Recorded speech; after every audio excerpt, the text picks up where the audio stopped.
Saga Egmont présente Les heures incertaines de Karine Pitoki.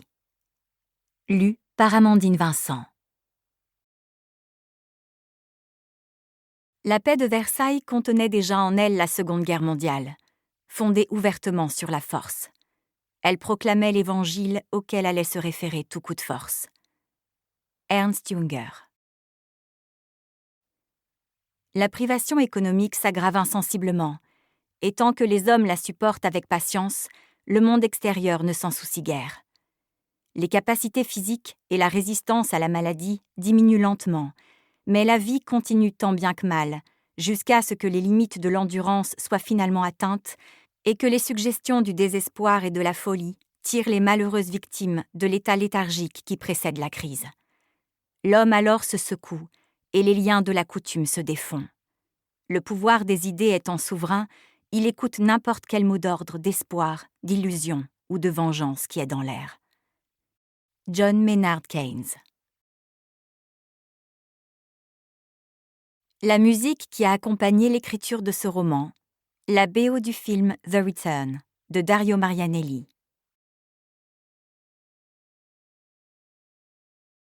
Chapitre 1. Plaine de Munchausen, 13 décembre 1918. Ils étaient 12 000 ce jour-là. 12 000, parmi lesquels les 170 Hellfighters survivants. Un surnom qui leur avait été attribué par les troupes allemandes quand elles les avaient vus fondre sur eux. Les soldats de l'enfer. Des hommes à la peau noire qui n'avaient jamais reculé ou cédé un seul pouce de la terre qu'ils défendaient. Cette terre de France que, pour un temps, ils avaient faite leur. Jackson, les larmes aux yeux, regardait devant lui, flotter au vent, le drapeau américain. Il leva le visage vers le ciel, en espérant que, de là où il était, son père pouvait le voir. En ce jour de décembre étonnamment doux, le son des clairons accompagnait l'approche du général Lebouc dans sa tenue d'apparat. Monté sur un étalon blanc, il galopait le long des colonnes d'hommes en les saluant de la main. Le cœur serré, Jackson retint sa respiration à son passage. Ces officiers français savaient-ils seulement ce qu'ils avaient fait naître parmi les hommes du 369e régiment d'infanterie américain? Lebouc mit pied à terre. L'air grave, il fit un signe pour qu'on lui apporte les décorations. Arthur Little, Woodhull Pickering firent un pas. Lebouc, ému, leur épingla la croix de guerre française en les embrassant sur les joues. Tous ici savaient qu'ils entraient dans l'histoire. L'histoire d'hommes de couleur dont l'armée américaine ne voulait pas, mais qui était pourtant glorifiée par la plus grande armée du monde. Un bouleversement. Lebouc énonça à voix haute les faits d'armes du Old 15th, puis se dirigea vers la bannière étoilée qu'il décora à son tour, honorant ainsi tout le régiment. La France les élevait, eux, les enfants des quartiers pauvres et noirs de Harlem, au rang de héros. Premiers samis à avoir franchi le Rhin. Épuisés, décimés, leurs effectifs lourdement entamés, les soldats de l'enfer avaient vaincu. Vaincu les Allemands, et pour un instant, la ségrégation. Pour le général Pershing, commandant des forces américaines en France, il restait malgré tout une bande de nègres mal dégrossis. Lebouc et la France, eux, les célébraient comme s'ils étaient les enfants de cette patrie de l'autre bout du monde. Un tout dernier jour de dignité sous protection française. Leur retour sous giron américain serait difficile. On leur ferait payer. Rien n'avait changé, si ce n'était eux. Eux et leur soif d'égalité. Ils voulaient, en rentrant aux États-Unis, ne plus être obligés de passer par les portes de derrière, utiliser les mêmes accès que les Blancs, agir comme ils l'avaient fait sur le sol de France. Comme chez Madame Fernande. Jackson eut une pensée pour les habitants de Saint-André-en-Barrois, pour Florine, les enfants et son nouvel ami qui parlait si bien l'anglais, Antoine. S'en était-il sorti, et pourrait-il, lui et la jolie institutrice, se retrouver? Jackson les imaginait mariés dès l'année suivante. En ce qui le concernait, Ma et le meilleur pain de viande des États-Unis l'attendaient. Il sourit alors qu'il rompait les rangs, la cérémonie touchant à sa fin. Suivirent les embrassades et congratulations, et Jackson fixa la place à sa droite où Marcus, son ami, son frère d'armes, tué lors du tout dernier assaut, ne se trouvait plus. Il était mort dans ses bras. Devant Jackson s'ouvrait un nouveau monde porté par le désir de paix. Une paix fragile à bâtir entre des peuples orphelins de leurs empires. Tout restait à construire. À des siècles d'hégémonie impériale succédait l'inconnu. Absorbé dans ses réflexions, le jeune soldat resta sans bouger jusqu'à ce qu'on vienne le chercher. « Hé, Jackson, tu viens? On doit y aller. »« Tu as réussi à savoir où il nous envoyait? »« Pas au pays, en tout cas. On doit marcher 20 kilomètres jusqu'à Roderen. » La neige commença à tomber alors qu'ils se mettaient en route. Le lieutenant Goubert les rejoignit avant qu'ils ne quittent le campement. « Ce fut un honneur de servir à vos côtés, » dit-il en anglais. « Pour nous aussi, mon lieutenant, » répondit Little. « J'espère que ça ira pour vous. On fera ce qu'il faut pour, mon lieutenant. » Ils se serrèrent la main, la gorge nouée. Goubert connaissait le traitement que l'on réservait aux hommes de couleur dans l'armée de Pershing. Il l'avait découvert en tombant sur une circulaire portant sur les troupes noires américaines sous commandement français au mois d'août 1918. On leur demandait de cesser de les traiter familièrement. Certaines phrases s'étaient imprimées au fer rouge dans son esprit. Les nègres représentent un danger de dégénérescence si une séparation inexorable n'est pas faite entre noirs et blancs. L'armée française heurtait l'opinion publique américaine parce qu'elle était trop indulgente envers les individus noirs. Le document reprenait des thèses fantaisistes sur les prétendus vices des nègres. L'intimité entre officiers français et officiers noirs blessait les officiers blancs américains qui, ne supportant d'être traités sur un pied d'égalité, se sentaient profondément offensés. Le dernier paragraphe concernait les populations civiles, trop enclines à gâter les nègres. Le 7 août, cette note avait atterri entre les mains des officiers français. Le 12, le général Vidalon demandait son retrait et sa mise sous pli confidentiel. Mais le choc, pour ceux qui en avaient eu connaissance, avait été conséquent.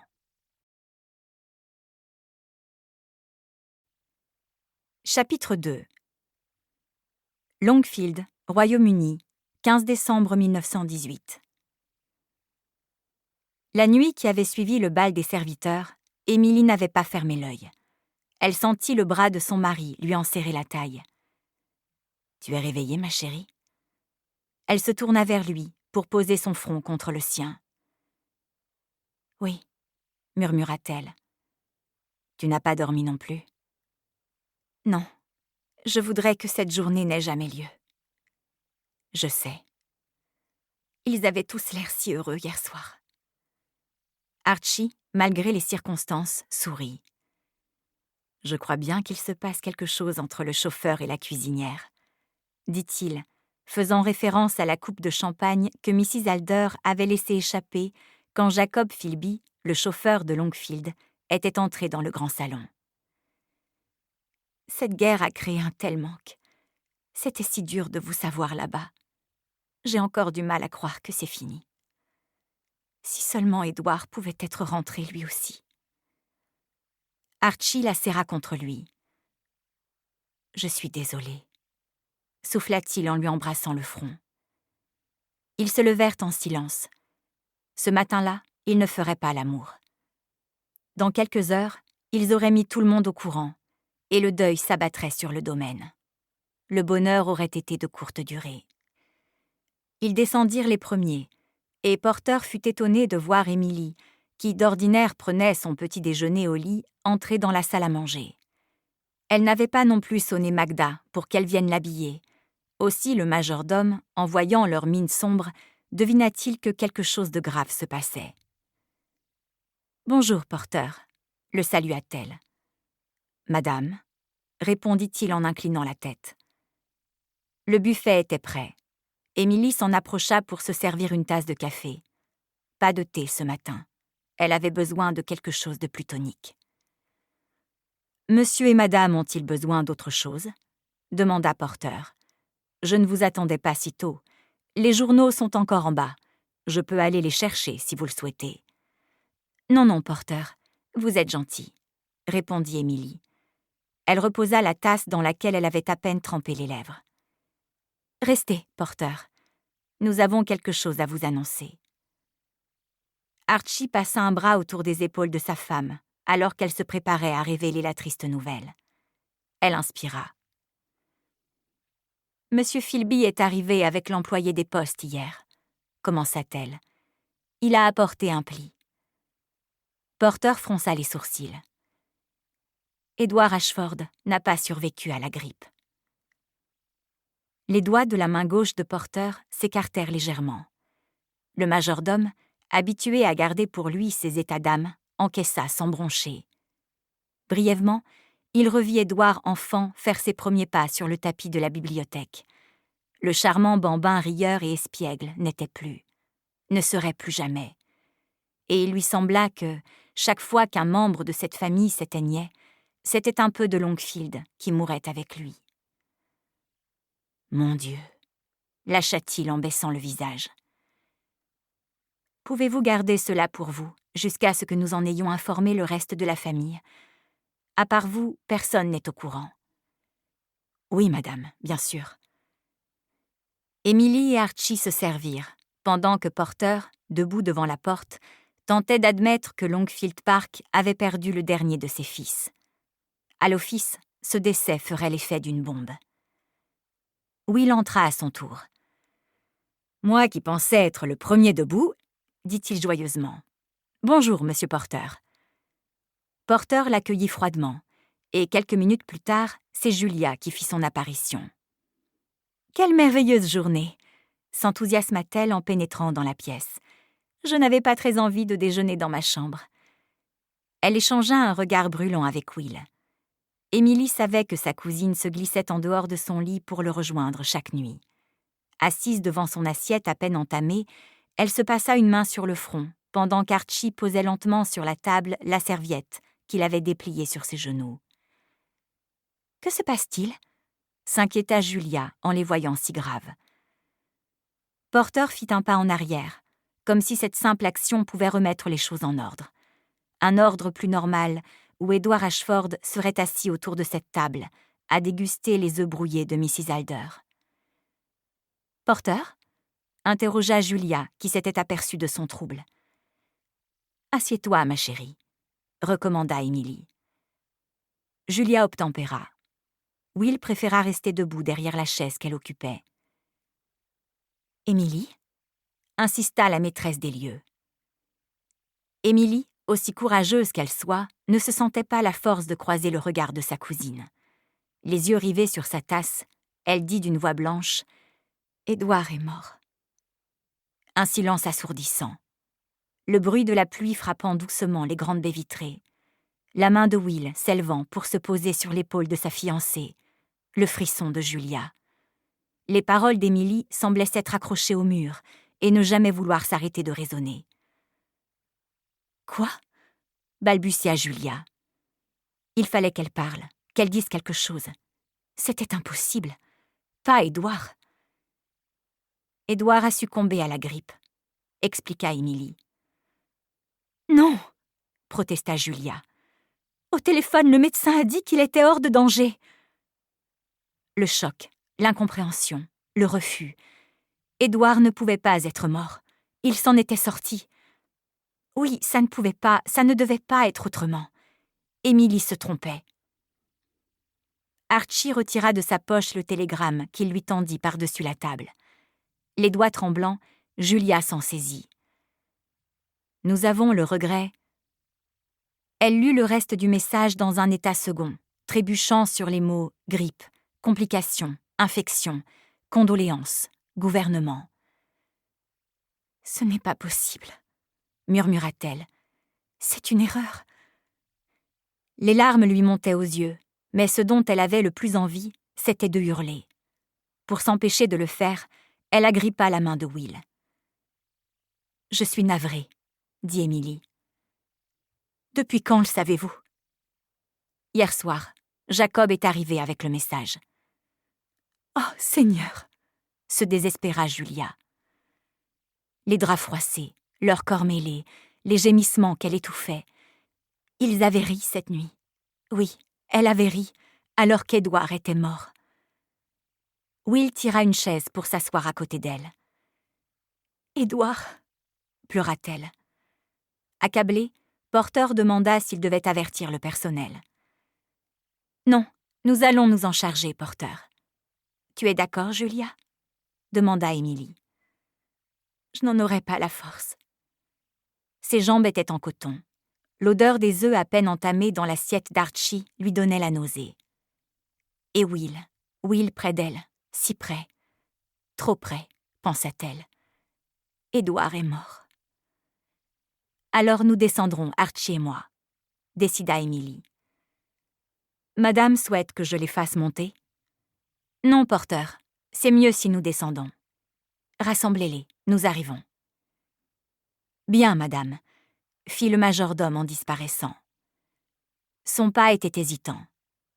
Soudain, Porter se sentait terriblement vieux. Son genou gauche craqua dans l'escalier de service. Un craquement qui lui parut exagérément sonore. Il fit une halte au milieu des marches. Ses doigts se posèrent sur les panneaux lambrissés. Le contact du bois chaud avait quelque chose de réconfortant. Il s'attarda une seconde sur cette pensée, puis reprit sa descente jusqu'à l'office. « Catherine est au courant ?» demanda Julia entre deux sanglots. « Je n'en sais rien, je ne pense pas. »« Il faut l'avertir » gémit Julia. Catherine était déjà si fragilisée. Si elle n'en avait rien montré, sa belle-sœur avait été dévastée par le décès de Charles. Ils étaient proches, très proches même. Orphelins de leurs deux parents trop jeunes, les enfants Ashford avaient tissé un lien très fort entre eux. « Nous verrons », éluda Émilie, qui se demandait ce qu'il advenait de la sœur d'Édouard. Elle se leva en ajoutant à l'intention de sa cousine. « Es-tu sûre de ne pas vouloir venir ?» Julia hocha la tête, dévastée. C'était plus qu'elle ne pouvait en supporter. Les regards larmoyants du personnel, la peine sur leurs visages, le chagrin comprimant leur poitrine. Julia était au bord de l'étouffement. Émilie était moins impliquée. Elle ferait ce qu'il fallait. Mieux valait qu'elle la laisse agir. Émilie et Archie se présentèrent dans la salle commune où Porter avait convoqué les employés du domaine. Les chuchotements cessèrent quand ils entrèrent. Côte à côte, Jacob et Louisa échangèrent un regard perplexe. « Voilà », fit Émilie en croisant les mains devant elle. « Si M. Porter vous a réunis ici, c'est parce que nous avons une mauvaise nouvelle à vous annoncer. Hier soir, un message nous est parvenu. » Une pause. Le silence, plus lourd que le plomb. Édouard Ashford n'a pas survécu à la grippe. La cuisinière porta les mains à sa bouche pour contenir un cri. Mrs. Allister, l'intendante, appuya les deux paumes de ses mains écartées sur la table, comme si elle était prise d'une douleur fulgurante. Les têtes se baissaient, les regards s'embuaient, les cœurs s'abîmaient. Cette mort, injuste, une de plus, leur ébréchait l'âme. La comtesse est-elle au courant ? Réussit à demander Mrs. Allister. Oui, elle est dans la salle à manger. Évidemment, je compte sur vous pour la soutenir dans cette nouvelle épreuve, même si je sais que c'en est aussi une pour vous. Le maître était un homme bon, tout comme son frère, dit tout bas Mrs. Allister. Savez-vous quand les obsèques auront lieu ? Non, nous n'avons encore aucune information à ce sujet. Le silence à nouveau. Jetant un regard en direction de son mari, Émilie décida qu'il était temps pour eux de remonter. Ils s'inclinèrent tous, sauf Marc, handicapé par sa jambe cassée. Le valet de pied, rentré de la guerre la veille avec James Cornwell, refoulait des pensées corrosives. Il devrait être heureux, il était en vie. Tout se télescopait dans sa tête. Lui aussi aurait dû crever là-bas. Pourquoi le maître et pas lui au fond ? Qu'y avait-il de logique dans tout ça ? Cette saloperie de guerre était terminée, et pourtant les hommes continuaient de mourir. Personne ne se remettrait jamais de ces 4 années. Trop de choses, et pas que des hommes, avaient été enterrés sur ces champs de bataille. « Prenez le temps qu'il vous faudra », conseilla Émilie. Je sais à quel point vous étiez tous attachés à Edward Rushford. » Le même jour, Strasbourg, France. Pour Antoine, posté à Strasbourg, le temps de la démobilisation était encore loin. Les semaines précédentes, il avait eu la chance d'approcher Georges Clemenceau, le président du Conseil. Celui qui avait été leur chef de guerre cumulait les surnoms honorifiques. Le Tigre, Père la Victoire. L'homme politique avait tenu le moral de ses poilus jusque dans les tranchées, n'hésitant pas à grimper sur les parapets pour invectiver l'ennemi de son poing brandi sous ces interminables ciels sans lendemain. Une énergie folle déployée par cet infatigable homme de 70 ans, prêt à tous les sacrifices pour mener la France jusqu'au succès final. Dans les provinces d'Alsace et de Lorraine libérées, la liesse générale se répandait dans le cœur des Strasbourgeois, qui, rendus à la liberté, déboulonnaient et renversaient les statuts symboles de l'oppression allemande. Antoine était à Metz quand le général Pétain, alors en garnison au même endroit, s'était vu remettre son bâton de maréchal par le président de la République Raymond Poincaré, qui, après cela, avait donné une accolade chaleureuse à Clemenceau, son vieil ennemi politique de toujours. Assis sur une cantine, le jeune soldat tentait tant bien que mal de rédiger une lettre à Florine. Constamment en déplacement, médecins et infirmiers s'affairaient à soulager les souffrances induites par l'épidémie de grippe espagnole, qui ne se lassait pas de tuer. Sans savoir pourquoi, Antoine pensa à Chlorinde, l'étrange femme croisée dans les bois, et il se demanda si ce fléau ne leur avait pas été envoyé dans le but d'arrêter les hommes dans leur fureur destructrice. Il secoua la tête en posant la main sur la mulette qu'elle lui avait offerte pour le préserver de ses cauchemars. Il ne pouvait pas la retirer. Dès lors qu'il essayait, l'horreur revenait peupler ses nuits. Chlorinde, les coquelicots, la terre saccagée. Se pourrait-il que la grippe soit le prix à payer pour les exactions commises par l'humanité ? Il souffla sur ses doigts gelés et, levant la tête vers le ciel, s'étonna d'être toujours là, vivant. Il sourit en pensant à Florine, Baptiste et Rosalie.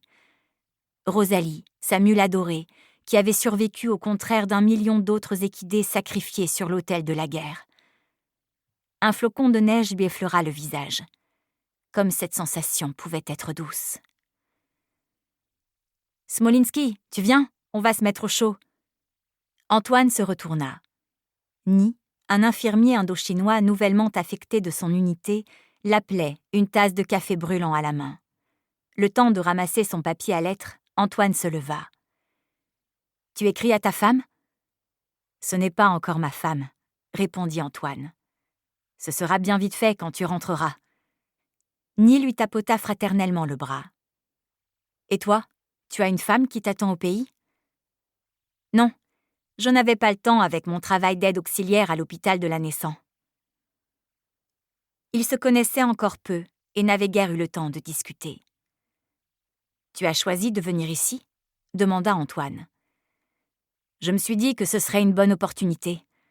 Nous espérons que notre présence ici nous permettra d'obtenir plus de droits. À Hanoï, ils ont projeté un film avec le cinématographe qui promettait de hautes soldes, des dispenses d'impôts et même un petit bout de rizière pour nos familles, si on s'engageait. » « Je vois. J'ai d'abord été interprète avant d'être affectée ici. C'est vrai que tu parles particulièrement bien le français. Enfant, j'étais au service d'une famille française. Ils avaient un fils. J'ai appris votre langue avec lui. Quel âge avais-tu ? Je ne suis pas sûre. 5, peut-être 6 ans. Chez nous, il n'y a pas d'état civil, alors c'est difficile à savoir. 5 ans ? Tu n'allais pas à l'école ? Ni s'amusa de la réflexion d'Antoine. Les enfants indo-chinois ne vont pas à l'école, ils travaillent. Antoine se sentit bête d'avoir posé la question. Il préféra retourner à un sujet qu'il maîtrisait. « Et comment trouves-tu la France ? » ?»« Froide. » Ils rirent. « Vos coutumes sont étranges. Ces hommes et ces femmes qui s'embrassent sur les joues devant tout le monde. Ces choses-là ne se font pas chez toi ? Non, ce serait choquant. Et vous, les Blancs, avez une drôle de façon d'honorer vos morts. » Comprenant qu'il s'agissait d'un reproche, Antoine répondit. « C'est parce que c'est la guerre. » Ni hocha gravement la tête. « Je ne rêve que d'une chose, rentrer en Indochine pour y vivre comme un simple Nyakwe, un fermier. Traduisit-il pour Antoine. Pousser ma charrue, cultiver ma terre et rester le plus loin possible du métal et de la fureur. Comme je te comprends. Mais pour ça, il faudra que je vive assez longtemps. Ce sera bientôt terminé, promit Antoine. À Longfield, Julia, accablée, s'était retranchée dans sa chambre. Après avoir tapé doucement à sa porte, Émilie entra sans attendre de réponse. « Comment te sens-tu » ? Vidée, broyée, engluée dans une sorte de culpabilité absurde. Il semblait à Julia que le poids du monde cherchait à l'enfoncer dans le sol, elle et tous les siens. « Oh, Émilie, pourquoi a-t-il fallu que ce soit lui ?» « Je ne sais pas, » répondit-elle en s'asseyant à côté de sa cousine. Archie et Will ont réussi à joindre l'hôpital. La grippe a affaibli ses reins. Il est mort de complications secondaires. Julia étouffa un nouveau sanglot. C'est comme si je perdais Charles une seconde fois. Émilie l'attira contre elle, en se remémorant à quel point il avait été difficile pour sa cousine de se remettre de la mort de son mari, décédé dans l'incendie d'Ashford House 6 ans plus tôt. « Mes parents sont au courant ?» ?»« Oui, James et les princesses aussi. »« Merci de t'être chargée de tout, Émilie. Comment l'ont-ils pris en bas ?» ?»« Avec une infinie tristesse. »« C'est tellement injuste. » Archie cherche un moyen de faire rapatrier le corps, mais il devra sûrement faire le trajet jusqu'à Dartmouth pour tout organiser. Will pense l'accompagner, si tu te sens de le laisser partir. Doivent-ils vraiment se rendre là-bas ? Les services de pompes funèbres sont débordés et les cercueils une denrée rare. Le transfert du corps d'Édouard était compromis et nous avons supposé que tu voudrais qu'il repose auprès de son frère et de ses parents. Bien sûr. Je dois redescendre maintenant. Cela ira ? Veux-tu que je demande à Will de monter ? Non, je préfère rester seule. Émilie déposa un baiser sur la tête de sa cousine avant de se lever. Puis, sortant de la chambre, elle rejoignit Will, Archie et James dans la bibliothèque. « Comment va-t-elle » s'inquiéta Will. Elle réalise doucement ce qui se passe. « Vous pensez que je devrais monter la voir ?»« Non, pas pour le moment. Mieux vaut la laisser. » Will acquiesça, conscient que sa présence dans cette demeure endeuillée était un affront supplémentaire maintenant qu'elle avait perdu ses 2 maîtres. Il détestait l'idée que l'on puisse le soupçonner de profiter de la situation. « Je vais essayer de joindre Catherine dans son institut », annonça Émilie. « Je viens avec toi », fit son mari en lui emboîtant le pas jusqu'au poste de téléphone installé dans l'entrée. En vain, ils tentèrent de se faire passer Catherine dans son institut. La sœur aînée d'Édouard était en soins, et selon l'aliéniste qui avait fini par daigner prendre la communication au bout de 15 minutes de négociation, elle était incapable de supporter un tel choc. Elle pourrait être morte, que personne n'en saurait rien, s'agaça Émilie en raccrochant. Je n'aime pas la savoir dans cet endroit. Le seul à pouvoir l'en faire sortir est son époux, le duc de Chester, dit Archie. Je vais l'appeler, mais encore faudrait-il qu'il réponde. Il est à Warrington Castle ? C'est ce que nous saurons après avoir téléphoné. Comme elle s'y attendait, le majordome prétexta que le duc, le mari de Catherine, était sorti pour chasser et qu'il ne rentrerait que tard dans la soirée. Lord Forster à cheval et courant la campagne en plein mois de décembre, absurde, impossible et totalement improbable. Décidément, je n'aime pas cela, se rembrunit Émilie. Veux-tu que nous y allions ? Demain ? Si cela te rassure. Pourquoi pas ? Autant ne pas laisser traîner cette histoire. Cela fait déjà un moment que je m'inquiète au sujet de Catherine. Ma chérie au cœur tendre, fit Archie en se rapprochant d'elle. Je la déteste pourtant. C'est faux, tu ne détestes personne. Émilie avait pourtant bien détesté son père, et cela au-delà de tout. Jamais elle ne lui avait pardonné d'avoir transmis à sa mère la terrible maladie qui l'avait emportée en la rendant folle. « Je vais demander à Jacob de préparer la voiture. Nous partirons demain en fin de matinée. » La jeune femme frissonna à l'idée de se rendre à Warrington Castle. Le souvenir du calvaire de Britannia, la fille de Catherine qu'elle avait finalement recueillie, la heurtait toujours profondément. Ensemble, ils se rendirent à la bibliothèque, où Will, de plus en plus nerveux, faisait les 100 pas. « Nous n'arrivons pas à joindre Catherine », expliqua Émilie en entrant. « Nous nous rendrons demain chez son mari pour lui parler. Il refuse de répondre au téléphone. »« Dans ce cas, je viens avec vous », proposa précipitamment Will, qui ne supportait plus les regards désapprobateurs des domestiques et des parents de Julia sur lui, comme s'il avait une quelconque responsabilité dans la mort d'Édouard. « Moi aussi », ajouta James. Émilie partit prévenir sa cousine. Dans l'escalier, elle croisa une Sophia chagrine et contrariée. « Comment vous sentez-vous, ma tante ?»« Comment pourrais-je me sentir ? Plus aucun obstacle ne se dresse désormais entre ma fille et ce... » Émilie pinça les lèvres. « Édouard n'aurait de toute façon pas été un obstacle, » tenta-t-elle de la raisonner.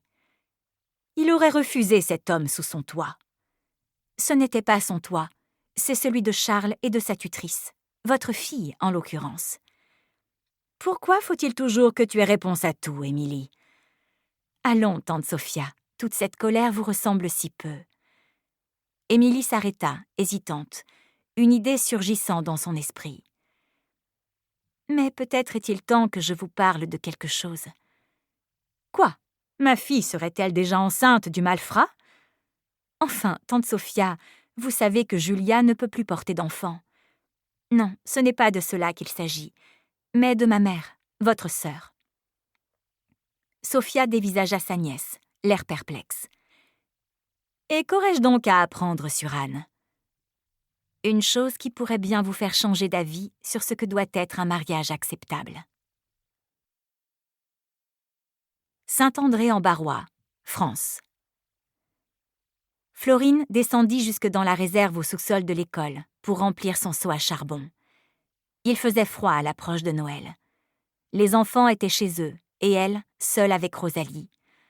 Antoine n'était pas près de rentrer, mobilisé de l'autre côté du Rhin, lui-même à son tour envahisseur. Elle ne savait trop si cette occupation était une bonne ou une mauvaise chose. Cependant, elle convenait qu'il s'agissait d'une nécessité. Tout du moins jusqu'à ce que les Allemands signent la paix. Sans courrier d'Antoine depuis plus de 10 jours, la jeune femme commençait à s'inquiéter. La grippe emportait tant de gens que tout le monde était terrifié. Les journaux se gardaient d'en parler, mais dans les villes et les campagnes, beaucoup de personnes avaient été touchées. Sans médecin à Saint-André-en-Barrois, les habitants devaient aller jusqu'à Souilly pour se faire soigner, et souvent, le temps du trajet, les malades s'éteignaient. La mort frappait rapidement, laissant les familles dans un désarroi total. Florine portait le deuil depuis qu'elle avait perdu 2 élèves de sa classe. Si le village avait résisté à cette terrible guerre, il ployait aujourd'hui sous le poids de la disparition de ses enfants. Clara, la 3e élève atteinte, s'en était miraculeusement remise. Les mères non plus n'étaient pas épargnées, laissant derrière elles des orphelins dont les pères étaient déjà tombés au champ d'honneur. La Fernande et Madame le maire décidèrent en conséquence de créer une structure officieuse pour les prendre en charge. Pupilles de la nation ou pas, ces petits ne quitteraient pas Saint-André. Florine remonta charger avec parcimonie le poêle. Le charbon se faisait rare. Avant de quitter les zones occupées du nord de la France, les Allemands avaient pris soin de tout détruire. Usines, machines, outils de production, accès aux mines, tout avait été réduit à néant. Un affront supplémentaire qui n'inciterait pas la France à la clémence lors des négociations de paix à venir. La jeune femme resta un moment les mains au-dessus de la fonte pour se réchauffer. Elle avait toujours son école. Malheureusement, cela ne durerait pas. La circulaire reçue à la fin du mois de novembre ne laissant guère de place au doute concernant les intentions du gouvernement à l'égard des femmes. Elle jeta un regard morne sur le courrier resté sur la table. Personne n'était au courant. Fernande serait furieuse quand elle l'apprendrait.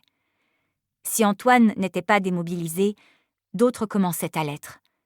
Les blessés, les invalides, et probablement parmi eux d'anciens instituteurs pressés de retrouver une place. Elle vérifia que le café était encore chaud, puis s'en versa une tasse, avant de s'asseoir lourdement. Où irait-elle si on la chassait de son école? Le gouvernement ne perdait pas de temps pour rappeler où était la place de celles qui avaient pourtant courageusement porté le fardeau de leur folie sur leurs épaules durant 4 interminables années. Voilà comment les Françaises étaient remerciées. Elles étaient invitées à rentrer dans leur foyer. L'armistice à peine signé, Poincaré avait promis à celles consentant à quitter leur poste avant le 5 décembre une indemnité de départ équivalente à 30 jours de salaire. Pour les autres, les réfractaires, rien. Florine considérait cela comme un coup bas, une indignité, une gifle. Pendant que, de l'autre côté de la Manche, les suffragettes gagnaient le droit de voter, en France, on ne considérait les femmes que comme des ventres. Elles n'étaient bonnes qu'à 2 choses, engendrer une progéniture et servir leur époux, tout du moins quand il en restait un. Des milliers d'entre elles luttaient quotidiennement pour faire rentrer un peu d'argent à la maison. Qu'adviendrait-il de leurs enfants si elles étaient contraintes d'abandonner leur travail à l'usine, au PTT, au chemin de fer ou dans les administrations? De la colère. Florine ne ressentait plus rien d'autre. La petite clochette du portail extérieur l'attira de ses mauvaises pensées. Elle se leva et courut jusqu'à l'extérieur, avec l'espoir que le facteur lui apporte des nouvelles d'Antoine. Derrière la grille, elle découvrit Fernande. « Je venais voir comment vous alliez. »« Entrez, je vous en prie, il y a du café frais en haut. » Elles s'installèrent autour de la table de la cuisine, et Fernande sortit de son panier une jolie brioche tressée. Son regard glissa sur le courrier estampillé du ministère de l'Instruction publique. « Qu'est-ce que c'est ?» Florine n'avait pas prévu sa visite, et si elle l'avait su, elle aurait rangé le document. « Lisez-le, après tout, » dit-elle, découragée. Elle guetta la réaction de la boulangère, qui, contre toute attente, ne sourcilla pas.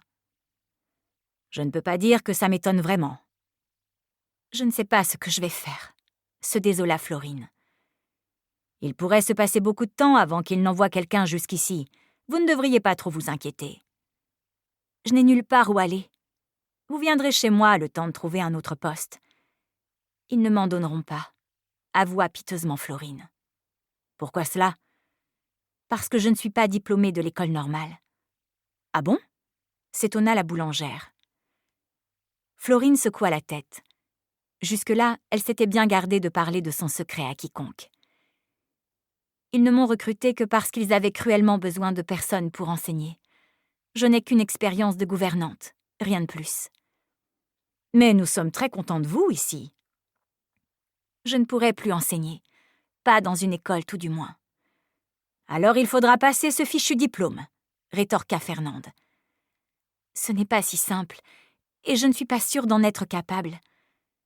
Fernande la dévisagea avant de lui répondre. Vous pourrez vous installer chez moi le temps d'y voir plus clair, et après, il va falloir vous reprendre en main. Ma petite, tout est à reconstruire dans ce pays, alors autant vous dire que nous, les femmes, avons intérêt à ne pas nous laisser marcher sur les pieds. Si vous devez faire l'école normale pour continuer à enseigner, alors vous la ferez. Je pourrais échouer au concours. Ah ben, v'là autre chose. Notre Florine qui se met à flancher après tout ce qu'elle a enduré pendant cette guerre. S'agaça Fernande. Mais non, protesta mollement l'institutrice. Fernande repoussa sa tasse. Mon petit chat, c'est bien là le moment de prendre les places qui nous reviennent, parce que là-haut, au gouvernement de M. Poincaré, ils ont la trouille. Ils se fichent pas mal de savoir si vous avez votre diplôme ou pas. Tout ce qu'ils veulent, c'est nous renvoyer dans nos pénates avant qu'on demande trop fort à partager le pouvoir avec ces messieurs, vu qu'on s'est bien passé d'eux pendant 4 ans.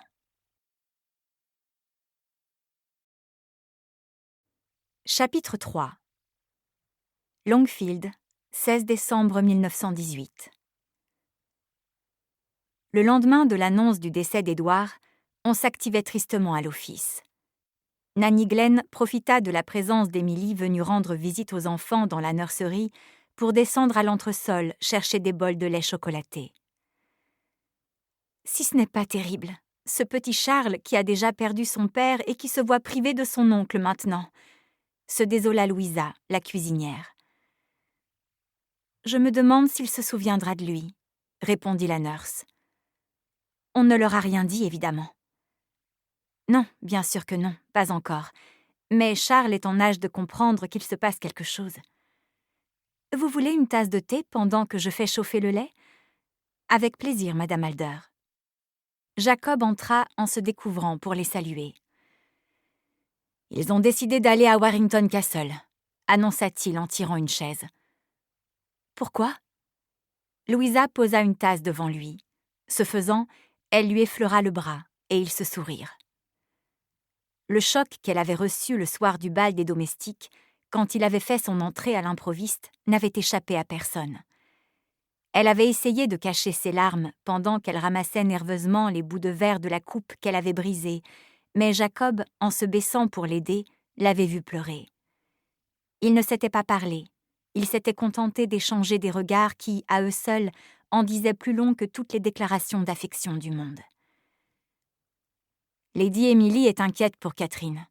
Elle n'arrive pas à avoir de ses nouvelles et Lord Forster refuse de prendre ses appels.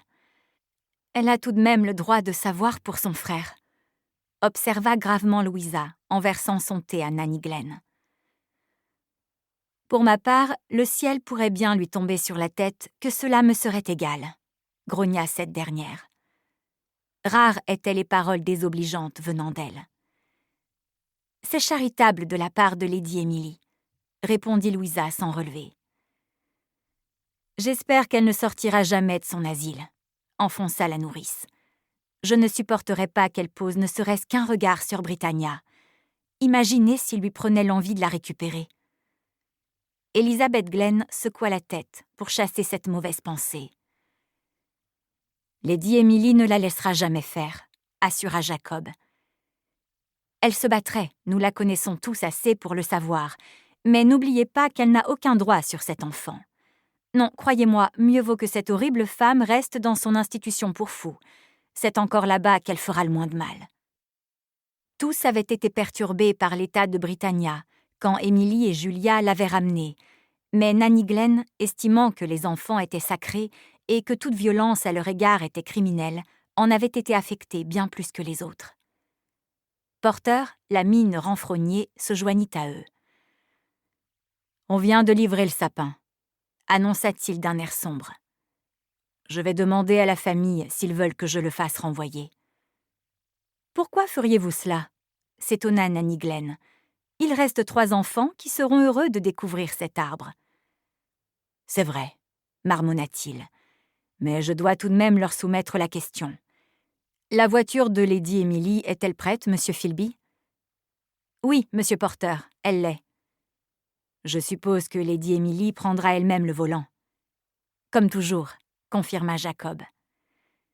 Le majordome s'assit lourdement sur sa chaise et Louisa se leva pour le servir. « Merci, Madame Alder. »« Vous avez l'air accablée, » fit-elle remarquer. « Si l'on m'avait dit que les 2 fils de ce domaine partiraient avant moi, je les ai vus naître tous les 2. Je n'étais que valet de pied quand je suis entrée au service de cette maison. » « Comment était-il plus jeune ?» s'intéressa Nanny Glen. « Monsieur Charles était un garçon sérieux et très poli. Monsieur Édouard, lui, était beaucoup plus dissipé. Je le revois encore chaparder de la nourriture ici même. Un petit gourmand qui amusait beaucoup la cuisinière vous ayant précédé, Madame Alder. »« Je l'imagine assez bien, » acquiesça celle-ci, touchée par les confidences du majordome. Monsieur Charles n'avait que 16 ans au décès de ses parents. Un autre drame. À croire que cette famille est maudite. Un accident. Leur calèche a fait une embardée et ils ont basculé dans un ravin avec le cheval. Seul le cocher a pu sauter à temps pour sauver sa vie. Les Ashford sont morts sur le coup et l'animal, trop gravement blessé, a été abattu. Après ça, Monsieur Charles a pris le domaine en main et a dû s'occuper de son jeune frère et de sa sœur. « À seulement 16 ans ?» s'étonna Jacob. « Oui, si vous l'aviez vu à cette époque, si fort, si sûr de lui. Il avait un tuteur, un vieil oncle, mort lui aussi quelques années plus tard, mais qui lui a laissé toute latitude pour gérer les affaires. » « 16 ans ?» s'extasia Louisa.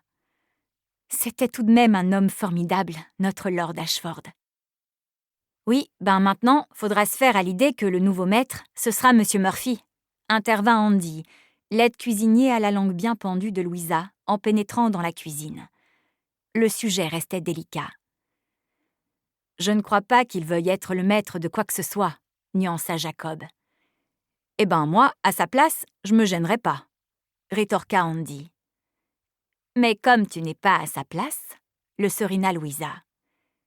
Il lui servit une petite grimace, avant d'ajouter « J'espère que nous pourrons remplacer la coupe à champagne que vous avez cassée avant-hier. » Louisa s'empourpra pendant qu'un sourire naissait sur les lèvres des autres. « Tu n'as rien d'autre à faire que de venir raconter des bêtises, » le gronda-t-elle. Andy, content de sa sortie, s'en alla jusqu'au garde-manger. « Ces adolescents, alors !» soupira Louisa en se levant pour débarrasser. « Je vous prépare le plateau pour les enfants tout de suite, Nanny Glen. » Quand elle entra dans la nurserie 20 minutes plus tard, Elizabeth Glen resta quelques instants à regarder Lady Emily assise sur le sol, en train de jouer avec Charles, Arthur et Britannia. Avec cette imagination débordante qui la caractérisait, les poupées et autres soldats de plomb prenaient vie. Lady Emily n'avait pas son pareil pour susciter l'intérêt des tout-petits en racontant des récits propres à stimuler leur imaginaire et faire briller leurs yeux. « Je crois que votre chocolat est arrivé », constata Emily en s'apercevant de son retour. « Oh non, tante Milly, ne t'arrête pas !» protesta Charles, absorbé dans le jeu. « Il est encore bien chaud, vous pouvez continuer, madame. »« Je dois malheureusement m'en aller. Nous allons à Warrington Castle. » Charles, contrarié, croisa les bras. Emily, l'air absent, passa une main dans les boucles blondes de Britannia, sans faire cas de la bouderie du garçonnet. « Un problème, madame ?»« Je ne sais pas encore, Elisabeth. Je ne l'espère pas, mais avec la mère de cette petite, c'est souvent le cas. J'espère que tout ira bien, et tant qu'elle ne nous la reprend pas... » Émilie lui sourit. « J'aime votre façon de prendre soin d'eux. »« Merci, madame. J'ai conscience de faire le plus beau métier du monde. »« Oui, vous avez raison. » Émilie s'arrêta une seconde avant de reprendre. « Néanmoins, je trouve qu'ils passent trop de temps à l'étage. Je souhaiterais que vous descendiez plus souvent avec eux. »« Même avec les plus jeunes ? » ?»« Oui. Comme madame voudra, si vous êtes certaine que cela ne dérangera pas le reste de la famille. Je crois au contraire que leur présence nous fera le plus grand bien. Regardez-les, ils ont l'air si heureux. » Émilie retourna jusqu'à sa chambre pour se préparer. Elle jeta un œil sur son dessus de lit, celui-là même où sa tante Sophia s'était assise la veille, accablée par la révélation qu'Émilie lui avait faite. Elle ne s'était pas croisée le matin. Sans doute la mère de Julia digérait-elle la nouvelle à l'abri des regards. Mal à l'aise, Émilie décida de se mettre à sa recherche avant de partir pour Warrington Castle. Dans le couloir, elle rencontra sa femme de chambre. « Je venais voir si vous aviez besoin de moi, madame, » fit Magda. « Non, merci. Je cherche ma tante. Sauriez-vous où elle se trouve par hasard ? » ?»« Dans le jardin d'hiver. Elle est terrassée par la perte d'Edward Ashford et elle pleure sans discontinuer. Mrs. Allister lui a monté un peu de thé. »« Je vois. » Émilie fila jusqu'au jardin d'hiver, où elle trouva Sophia assise, le regard vide, sur le petit banc blanc en fer forgé installé près d'une immense fougère. « Tante Sophia ? » ?»« Oh, Émilie !» se désespéra-t-elle. « Allons, ma tante, je ne vous ai pas raconté cela pour vous faire autant de mal. » S'excusa Émilie en devinant que ce n'était pas le décès d'Édouard qui accablait sa tante, mais les révélations qu'elle lui avait faites. « Ce n'est pas ta faute. J'aurais seulement voulu être au courant pour pouvoir être auprès de ma sœur quand elle en avait besoin. Mon père ne l'a pas permis. Jamais je n'aurais imaginé qu'il était un homme aussi cruel. Je savais que ta mère n'avait pas fait un mariage heureux, mais elle t'avait toi. » Émilie baissa la tête, et les moments de bonheur passés avec sa mère affluèrent. C'était d'elle qu'elle tenait cette facilité à raconter des histoires, d'elle qu'elle avait appris tout ce qu'elle savait. Son amour pour l'apprentissage de la littérature, de l'histoire, toutes ces choses qu'il avait construites venaient d'Anne Allen. Mon père ne ressemblait en rien à oncle Septimus. Je sais. Sa tante hésita, et l'espace d'un instant, Émilie eut l'impression qu'elle était sur le point de lui avouer un secret. Tu sais bien comment cela se passait à notre époque. Nous n'avions pas vraiment le choix. Elles restèrent silencieuses. « Vous êtes là, Lady Emily !» lança alors Will en entrant. « Nous vous cherchons pour partir. » Puis s'inclinant vers Sophia, il la salua. « Lady Ashford ?» « Monsieur Murphy », répondit Sophia du bout des lèvres. C'était la première fois qu'elle daignait s'adresser à lui. Riche ou pas, aux yeux de la mère de Julia, il n'était rien d'autre que le fils d'un de ses anciens métayers. « Je dois vous laisser, ma tante.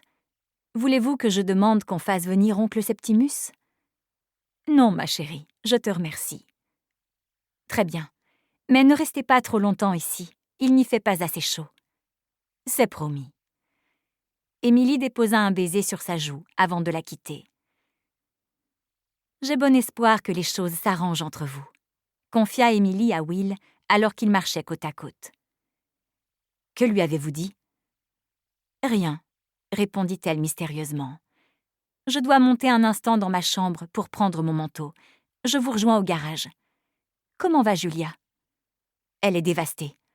Je pense que je devrais quitter le domaine, mais je n'ose pas lui en parler. »« Pourquoi feriez-vous cela ?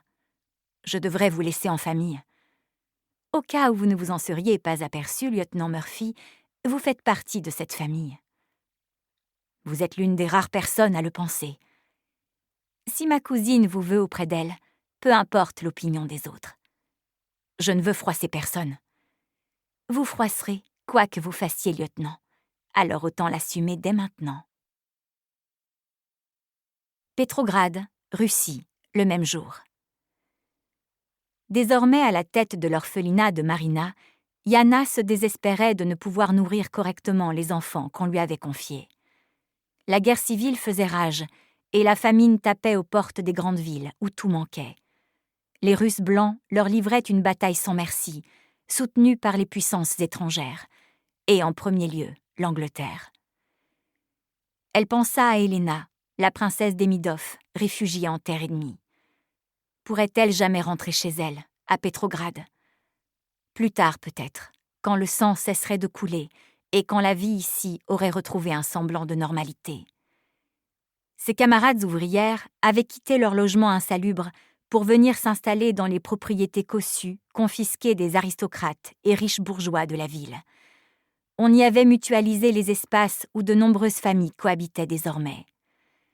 Attaquée sur tous les fronts par les Autrichiens, les Turcs, les Japonais, la jeune Russie des bolcheviks, coupée de ses réservoirs de blé ukrainien, privilégiait le réapprovisionnement des hommes engagés dans la lutte sans merci, menée par la gigantesque coalition du capitalisme international. Pour cela, une partie des récoltes des petits paysans russes avait été réquisitionnée, poussant les socialistes révolutionnaires à protester contre ces mesures. Arrêtés, enfermés ou simplement éliminés, ils avaient payé le prix fort pour leur désobéissance. Yana n'avait plus de nouvelles de son amie, Nina. Elle s'était pourtant battue côte à côte, avec le même espoir, celui d'un monde nouveau où régnerait la justice et l'égalité. Yana, si elle n'approuvait pas une telle répression, ne remettait pour autant pas en cause les décisions du camarade Lénine. Un mois plus tôt, en novembre, s'était tenu le premier congrès pan-russe des travailleuses. Débordée à l'orphelinat, Yana n'avait pas pu s'y rendre. Une commission spécifique chargée de développer l'agitation et la propagande parmi les femmes travailleuses y avait vu le jour. Lénine avait une vision pour elle. Les femmes devaient s'affranchir de l'esclavage domestique, dont elles étaient victimes depuis toujours. Il prônait une stricte égalité entre les hommes et les femmes. Beaucoup, comme Yana, occupaient désormais des postes à responsabilité. La dictature du prolétariat ne pouvait s'accomplir sans elles. Afin de les libérer de leurs tâches ménagères, le comité avait imaginé des cantines collectives, des crèches, des jardins d'enfants, où les Russes travailleraient sans distinction de sexe. Malheureusement, du fait de la guerre, les moyens manquaient, et si la théorie était splendide, la réalité, elle, était médiocre. Les rues de Pétrograd s'étaient aussi vidées de ses prostituées. Le régime n'admettait plus que des camarades soient contraintes de monnayer leur corps pour se nourrir. Les réfractaires finissaient derrière les barreaux. Très vite, les prisons du pays débordèrent de personnes venant de tous bords, dont la plupart étaient suspectées d'activités anti-révolutionnaires. Yana n'ignorait pas l'existence d'une nouvelle police créée pour surveiller les habitants. Cependant, elle ne la craignait pas, s'estimant comme une fidèle de la première heure. Ce matin-là, elle sortit sans grand espoir pour tenter d'acheter un peu de farine. Elle marcha jusqu'au magasin, mais une fois arrivée devant, trouva porte close. D'autres femmes étaient massées devant. « Pourquoi c'est fermé ?» demanda l'une d'elles. « Je ne sais pas », répondit une autre en jetant un regard affolé à son panier désespérément vide. Une fillette, rentrant chez elle dans l'immeuble d'en face, les apostropha. « Ils sont venus chercher le patron ce matin. » « Qui ?» l'interrogea Yana en faisant quelques pas dans sa direction.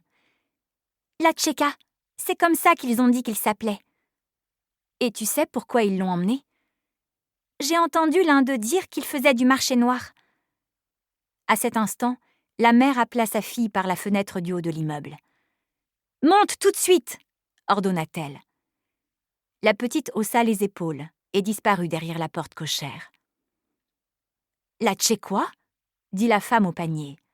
« Ils sont là pour contrôler les activités contre-révolutionnaires, » expliqua Yana.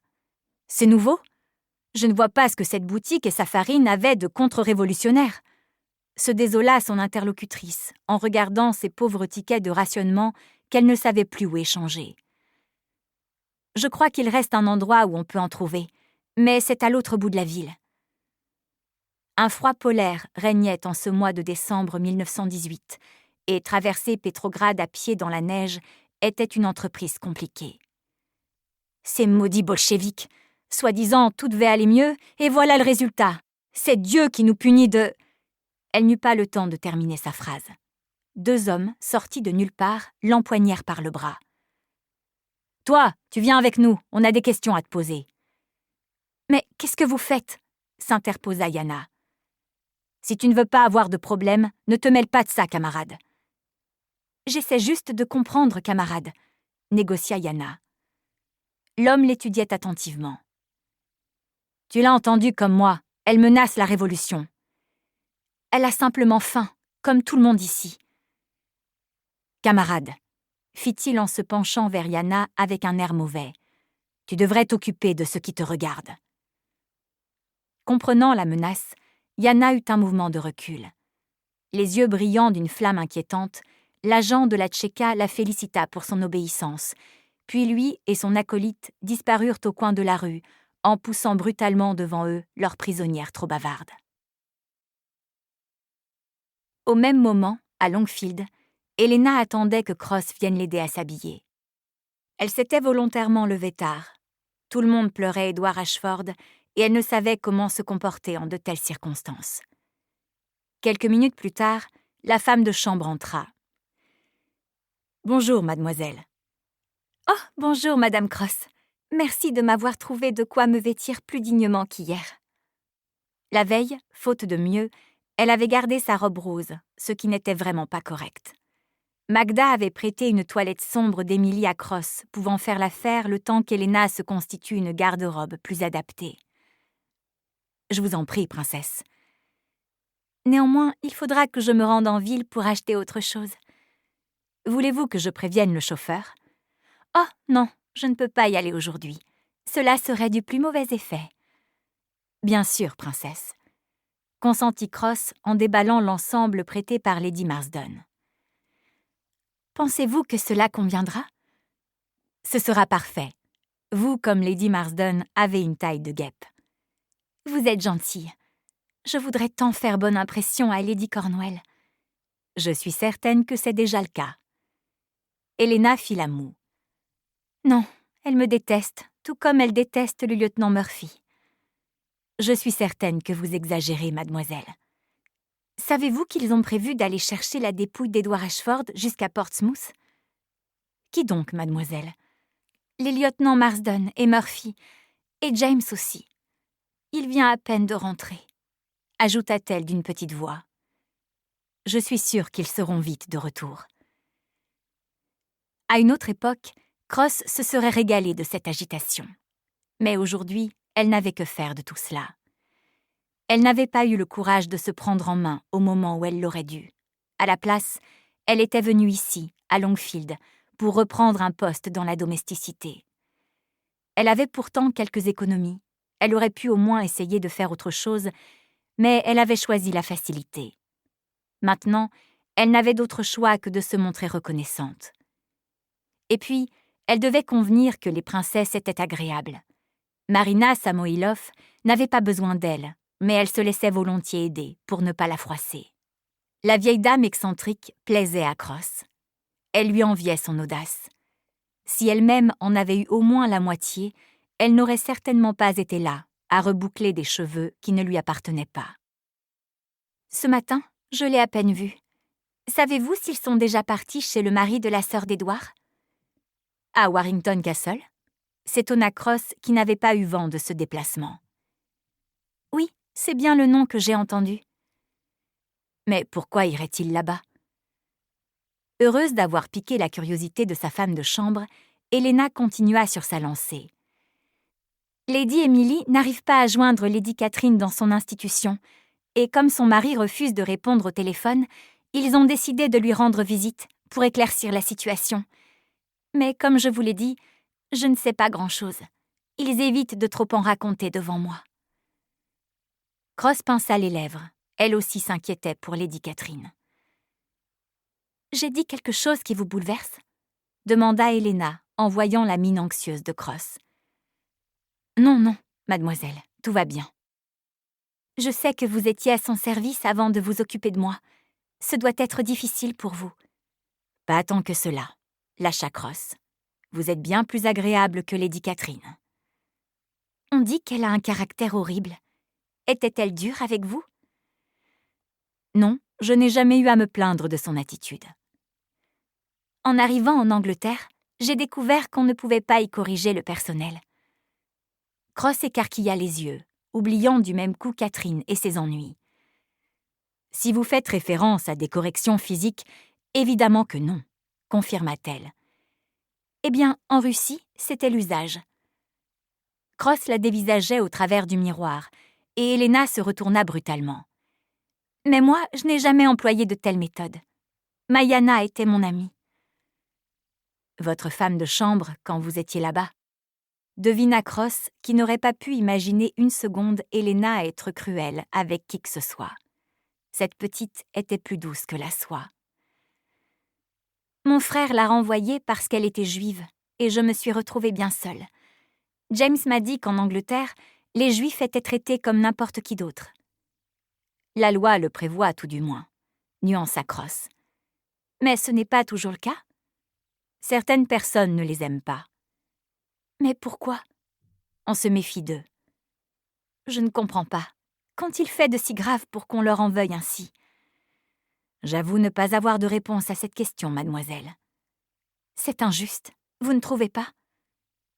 Cross lui sourit, touché par sa naïveté. Sans doute, mademoiselle, comme beaucoup d'autres choses en ce monde. Je crois que vous êtes prête. Merci. Que ferais-je sans vous ?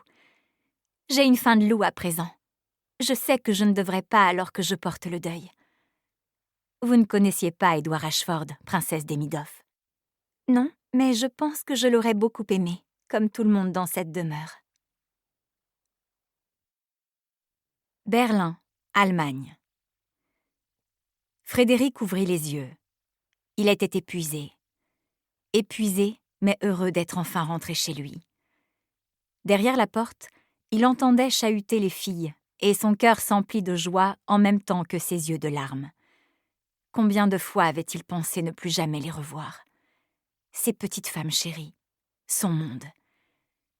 Il s'assit dans son lit en étouffant un gémissement. Ses deux bras et ses deux jambes étaient toujours là, et pour cela, il s'estimait chanceux. Mais la morsure dans son flanc gauche lui causait une douleur atroce. « Allons, du calme, vous allez réveiller papa », chantonna la voix de sa femme. Le silence fit place à l'agitation. En souriant, il se remémora le jour de son retour et les milliards de baisers enfantins qu'il avait reçus de ses 2 étoiles blondes. « Mais papa est réveillé !» lança-t-il. La porte s'ouvrit à la volée, laissant pénétrer Angela, l'aînée, et Eva, qui s'échouèrent sur le lit en riant. « Petit papa d'amour !» cria Eva à genoux sur la couette. De ses petits bras encore potelés, elle enserra le cou de Frédéric. « Tu piques !» fit-elle remarquer en collant sa joue contre celle de son père. Une moue désapprobatrice se peignit sur son visage. « Doucement, les filles !» recommanda Gerda en entrant à son tour. « Votre père est blessé. »« Ça va, ma chérie, elles sont aussi délicates que des rossignols. » Ils se sourirent, et Frédéric lui tendit la main pour l'inviter à les rejoindre. « On va te soigner avec plein de câlins !» expliqua très sérieusement Angela, qui s'était logée au creux de ses bras. « Tu crois que les câlins peuvent guérir ?» demanda Gerda en s'asseyant sur le rebord du lit. Frédéric prit ses doigts entre les siens, et ils se contemplèrent un moment, émerveillés d'être à nouveau ensemble. « Ben, il va déjà mieux !» décréta Eva. Elle avait raison. Frédéric revivait entouré d'elles trois, les amours de sa vie. Inquiet, il caressa le front d'Angela. La guerre tout juste terminée, une nouvelle fièvre montait dans le pays. Politique, celle-là. L'Empire et son Kaiser s'étaient à peine effondrés que déjà, sur les braises de l'ancien Reich, soufflait un vent de violence. Berlin était en proie à une grande agitation. Les spartakistes rêvaient d'une révolution à l'image de celle qui avait eu lieu de l'autre côté de la frontière, chez l'ancien ennemi russe. L'Internationale socialiste prévoyait d'étendre la dictature du prolétariat partout où ce serait possible. Frédéric ne voulait pas de cela pour l'Allemagne. Il préférait laisser sa chance à la démocratie. « Je vais aller acheter un sapin aujourd'hui », annonça Gerda. Le visage de Frédéric se ferma. Il détestait quand elle devait se substituer à lui. Il sera trop lourd à porter. J'ai porté des choses bien plus pesantes durant ces 4 années sans toi, mon amour. Elle se pencha pour déposer un baiser sur les lèvres sèches de Frédéric, déclenchant des gloussements de la part des filles. « C'est mon amoureux à moi, papa !» déclara Eva en se serrant plus fort contre lui. « Non, c'est le mien !» protesta sa grande sœur. « Un seul homme dans cette maison semble ne plus être suffisant », commenta Gerda en riant. Frédéric lui lança un regard étonné. « Un petit frère, ce serait une bonne idée, non ?» dit-elle en haussant les épaules. « Je suis invalide, Gerda. »« Tu vas te remettre, je n'ai aucun doute là-dessus. »« Moi, je veux bien un petit frère, » assura Angela. « Je pourrais m'occuper de lui comme de ma poupée. »« Nous verrons, mon trésor, » éluda Frédéric en déposant un baiser sur la tête de sa fille. « Je t'apporte ton petit déjeuner au lit ?» proposa Gerda. « Non, je dois me lever et m'obliger à faire fonctionner cette jambe si je veux espérer un jour en retrouver un usage à peu près normal. »« D'accord. Allez, mesdemoiselles, on aide papa à sortir de son lit. » Angela et Eva s'extirpèrent de la chaleur réconfortante de leur père pour aller chercher les béquilles posées contre le mur à côté du lit, et Frédéric s'appuya sur sa femme pendant que les filles glissaient les soutiens de bois sous ses aisselles. Il tituba avant de trouver son équilibre en grimaçant. « Tu as toujours autant mal ?» fit remarquer Gerda. « C'est normal. D'après les médecins, la douleur devrait décroître dans les semaines à venir. » Il savait combien il était difficile pour son épouse de le voir souffrir, mais il était vivant, et beaucoup de soldats allemands n'avaient pas eu sa chance. Émilie s'installa au volant de son automobile, le visage grave. Archie sur le siège passager, James et Will à l'arrière. Elle démarra, plus soucieuse que jamais. « Tout va bien, ma chérie ?» l'interrogea Archie. Elle quitta la route des yeux pour se tourner vers lui.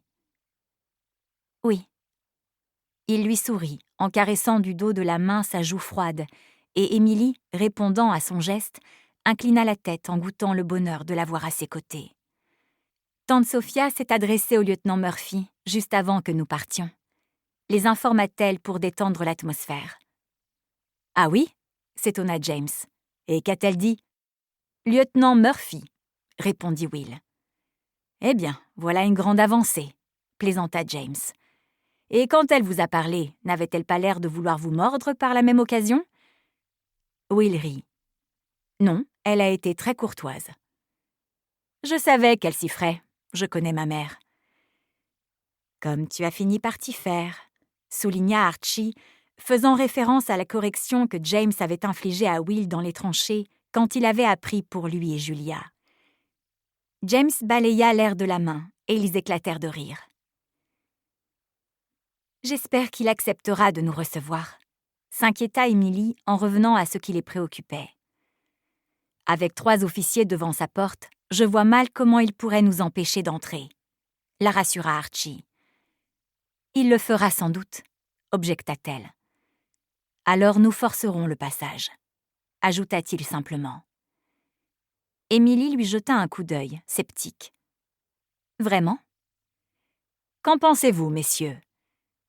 Will et James à l'arrière hochèrent la tête en même temps. Quand enfin ils pénétrèrent dans la grande allée, comme la première fois, Émilie réprima un frisson en voyant les hautes tours austères de la demeure datant de l'époque médiévale. « Qu'est-ce que je peux détester cet endroit ?» déclara-t-elle. « C'est vrai que ça fait froid dans le dos », constata Will en se penchant pour regarder par la vitre. Émilie s'arrêta devant l'entrée où le majordome, alerté par le bruit du moteur, apparut. Il s'approcha pour ouvrir la portière d'Archie, qui le remercia en lui annonçant qu'il venait rendre visite à Lord Forster. « Qui le demande ?» se méfia le majordome. « Lady Marsden », se présenta Émilie en les rejoignant. « Et voici mon mari, mon cousin James Cornwell, et notre ami, le lieutenant Murphy. » La figure du majordome perdit de ses couleurs quand il comprit que ses craintes étaient fondées. « Il est absent du domaine, comme je vous l'ai dit hier au téléphone. » Sous l'effet du mensonge, il se mit à transpirer malgré les basses températures. « C'est ce que nous allons vérifier par nous-mêmes, » avertit Archie en amorçant un mouvement en direction de la porte. « Mais, monsieur, je ne peux pas vous laisser entrer, » balbutia le majordome. Il barra le chemin d'Archie, qui s'arrêta à moins d'1 mètre de lui. « Quel est votre nom ?»« Burn, monsieur. Mais comprenez-moi, j'ai ordre de ne pas vous laisser entrer. »« Il est bien là !» s'écria Émilie. « Allons, Burn, écartez-vous » conseilla Archie. « Vous ne pourrez rien faire contre nous 3 de toute façon. » Burn déglutit péniblement. « Je risque ma place, monsieur, » murmura-t-il. « Et nous en sommes désolés, mais nous devons absolument voir le duc. » Le majordome préféra s'écarter. « Où est-il » s'enquit Émilie en passant devant lui. « Dans son bureau, au rez-de-chaussée, au fond du couloir de droite, après la bibliothèque. » marmonna Burn. « Merci pour votre coopération, » fit Will en lui tapotant familièrement l'épaule. Le bruit de leurs pas résonnait dans les immenses pièces en enfilade qu'ils traversaient pour rejoindre l'endroit désigné par Burn. Ils croisèrent un valet de pied et quelques femmes de chambre, intriguées de les trouver là.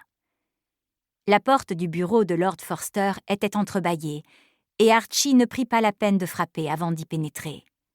« Alors c'est ici que vous vous terrez », observa-t-il en faisant un tour d'horizon de la pièce.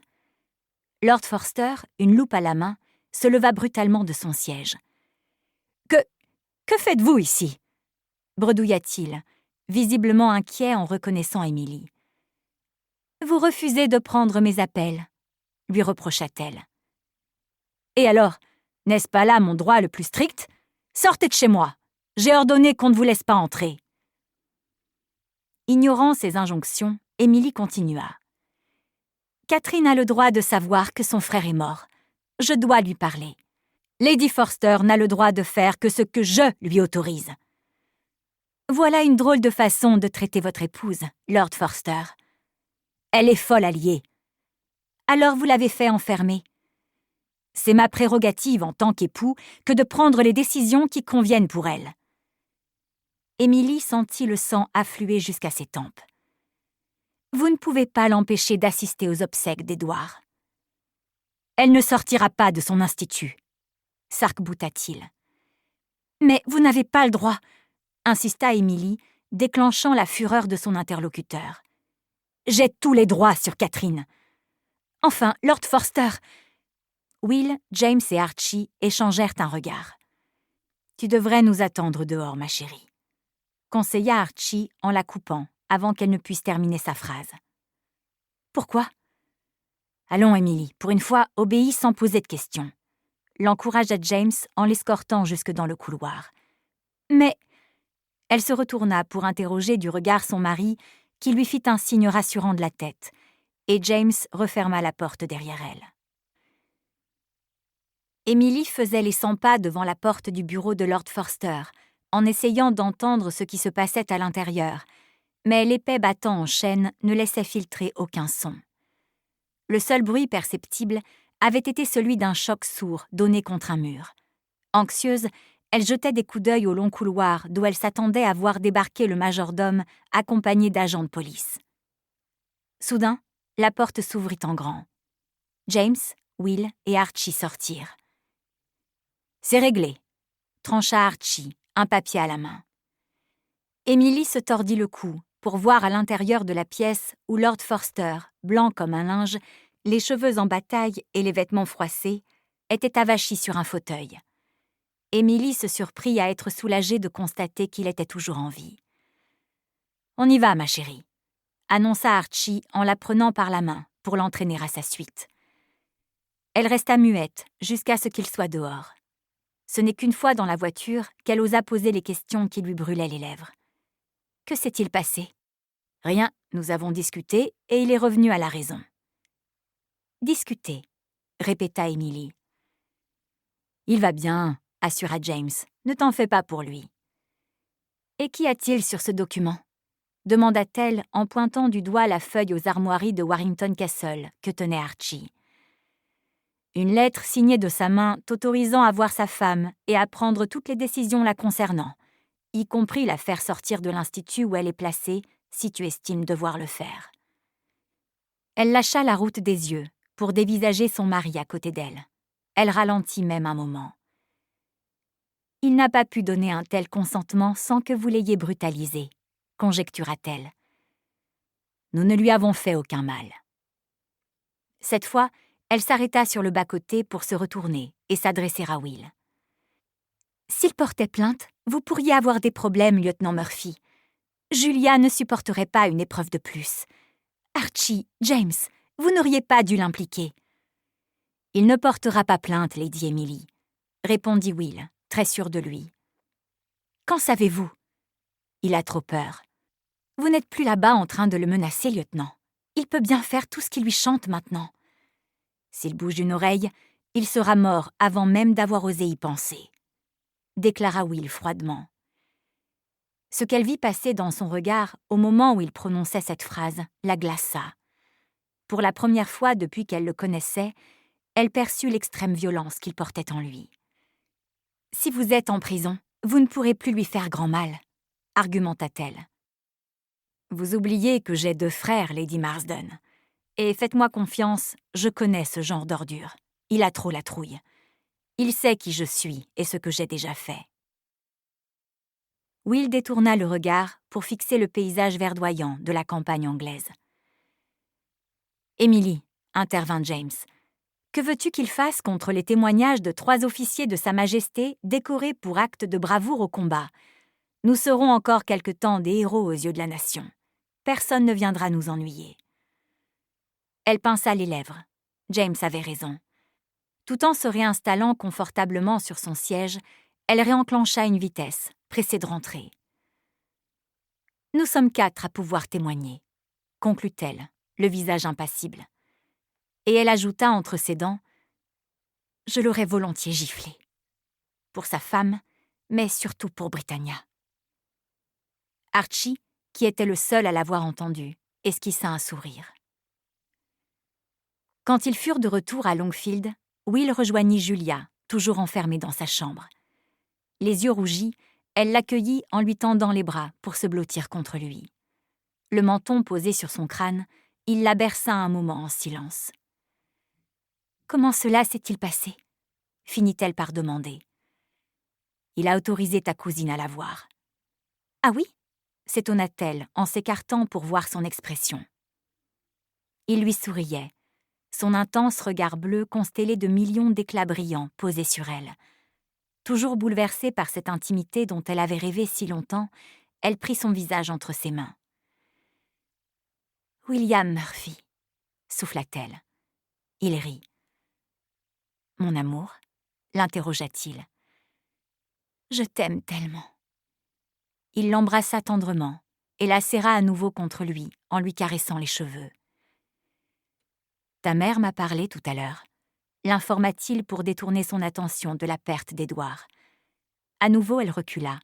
« Vraiment ?» ?»« Oui, elle m'a dit « Lieutenant Murphy ». Julia écarquilla les yeux si grands que Will éclata de rire.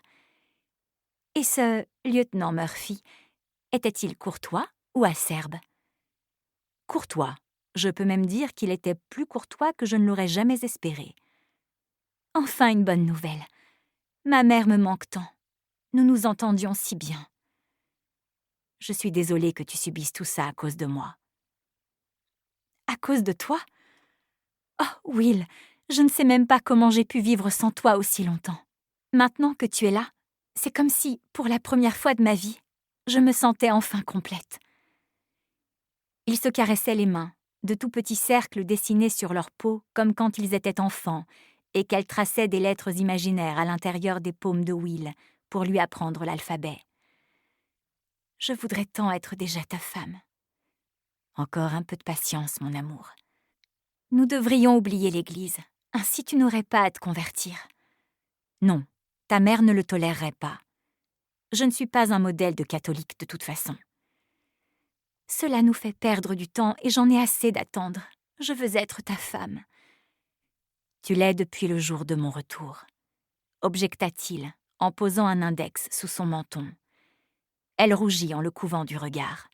« Je ne veux plus me cacher. » « Faisons les choses correctement, Julia. Ma présence ici heurte déjà suffisamment ton monde. »« Ce n'est pas mon monde, » marmonna-t-elle. « Mon monde, c'est toi. » Le cœur de Will s'embrasa, comme chaque fois que Julia lui faisait ce genre de déclaration. Lui regrettait de n'avoir pas les mots suffisants pour exprimer à quel point il était fou d'elle. Sans doute le savait-elle, maintenant qu'elle était au courant pour la correspondance qu'Edna, l'ancienne aide cuisinière de Longfield, lui avait confiée contre sa protection quand elle était maltraitée par son mari. Au cours d'une conversation, Julia avait aussi appris qu'il avait été là quelque part dans la chapelle, juste à quelques mètres d'elle, lors des obsèques de Charles, son défunt époux. Julia avait désormais connaissance de sa profonde affection. Il ne l'avait jamais trahie, n'avait jamais aimé une autre femme qu'elle, et s'était résigné à mourir sans amour, puisqu'il ne pouvait pas l'avoir, elle. « Je dois descendre maintenant, » annonça Julia. « Tu te sens mieux aujourd'hui ?» Elle hocha la tête. « Émilie n'a pas à gérer le décès d'Édouard. C'est à moi de le faire. Je le dois à Charles, » expliqua-t-elle en se levant.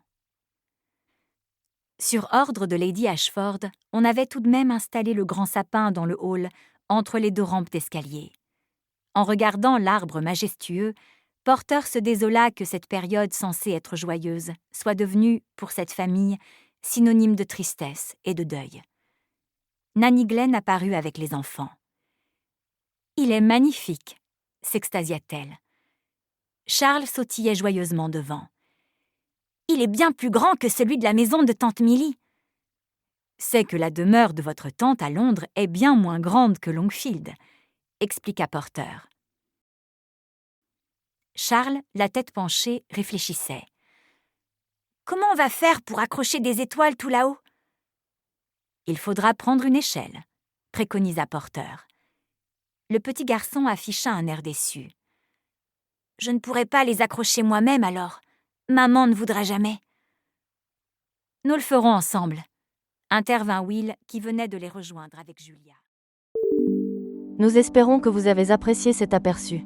Pour continuer à écouter ce livre audio sur Google Play Livres, utilisez le lien dans la description de la vidéo.